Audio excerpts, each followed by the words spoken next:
السلام عليكم. أكد وزير العمل والتشغيل والضمان الاجتماعي يوسف شرفة اليوم بالجزائر العاصمة على استحالة الرجوع في الوقت الحالي إلى العمل بنظام تقاعد نسبي ودون شرط السن، بالنظر لتهور التوازنات المالية للصندوق الوطني للتقاعد. وفي رده على سؤال النائب علي مليحة بالمجلس الوطني الشعبي في جلسة علمية خصصت لطرح الأسئلة الشفوية، تمحور حول مسألة التقاعد النسبي ودون شرط السن. وأوضح الوزير أنه بالنظر إلى تدهور التوازنات المالية للصندوق الوطني للتقاعد ولعدم توفر موارد مالية إضافية يتعذر في الوقت الحالي الرجوع إلى العمل بهذا الإجراء الاستثنائي للتقاعد النسبي ودون شرط السن.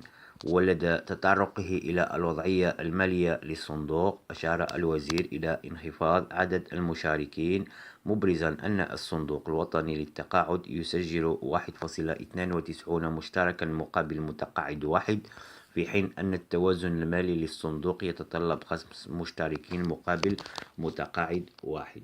والسلام عليكم.